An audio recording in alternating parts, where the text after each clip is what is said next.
Hi everybody, this is Ian over at the First Presbyterian Church. I know that many of you, because of COVID, aren't able to come by or get out that much to see the property that we just acquired. So I thought I would make a video, some people were asking about it, to show you the land that was just given to our church.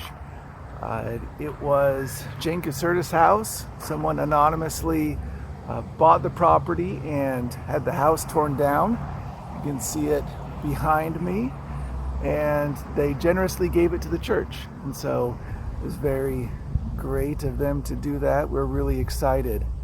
I know my boys, probably the best part was them seeing the house get torn down. And so this is what it looks like right now. It's a flat lot, it's empty, and though it was sad that the house had to go down, it just got to a point where it was just in a condition that we needed to take it down. So it was sad to see the house go, but we're really excited to see what we're going to do with it. Session will probably decide here at the beginning of next year as the weather warms up, and we decide what we want to do with the property.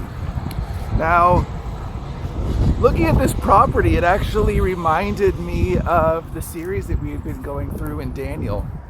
We have been looking at Daniel and his life and some wisdom that we can glean from his life in a Bible study over Zoom the last few weeks. And in the book of Daniel, we see that his life, well, it looked a lot like this. It had been razed. His life had been razed to the ground. What I mean by that was that he was a Jew, and Babylon came in and destroyed Jerusalem, took him, made him a slave to an evil pagan king. And probably all of his hopes, all of his dreams had been dashed on the rocks. He was made a slave in the king's palace, and he was made to study all this occult practice, all this occult knowledge.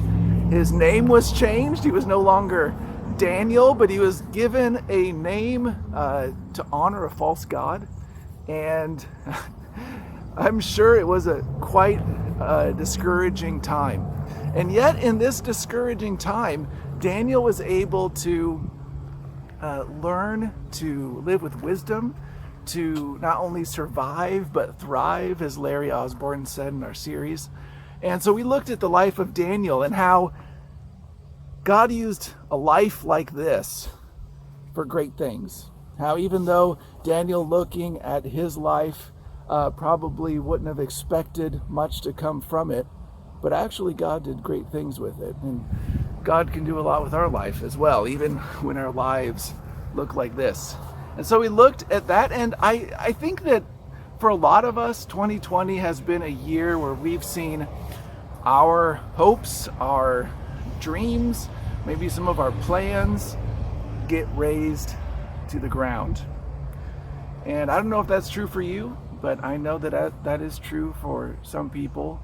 And maybe it's even true for you in small ways, where you felt like your life, your plans, your dreams look like this. And so I was thinking about that this week, and I just wanted to offer a little bit of encouragement to you, to whoever's listening to this, that God can still use raised lives. And also that actually I think that God has a plan. Whenever he does this to our life, whenever he destroys our plans, whenever life doesn't go the way that we expect, that God still has a plan for our life. Daniel learned that no matter who is in charge, even if it was this evil king Nebuchadnezzar, that God is actually ultimately still in charge. That, as Larry Osborne said, God is in charge of who is in charge. And that Daniel was able to live with hope and humility and wisdom, even in tough times, even when his dreams fell down, even when his life was destroyed before his eyes, that he was still able to live a good life and still live an impactful life, and that we can take wisdom from Daniel's example as well. Maybe your life feels like that. I don't know. And sometimes my life has felt like that. And no matter what, I think we can look to Daniel. But even more than that, I think that there was one who was greater than Daniel. That there was a man who took a greater journey of humility. There was a man who had his life razed to the ground. He lost everything.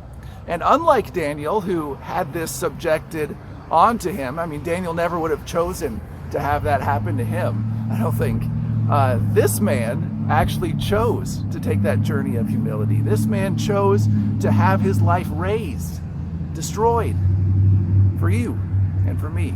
And that man was Jesus. In Philippians chapter 2, it says that Jesus humbled himself, taking on the very nature of a servant, that he died a death that we would have never chosen to die, that he chose to lay down his life. He suffered and died, even to the point of death on the cross, in this horrific way.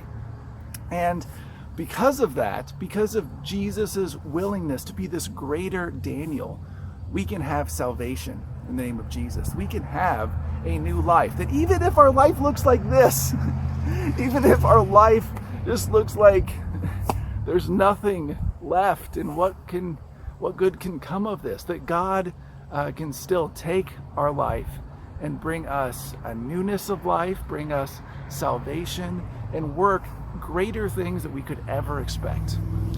That whenever we see a life like this, whenever we feel like our plans have been dashed on the rocks, that God has a plan and a purpose.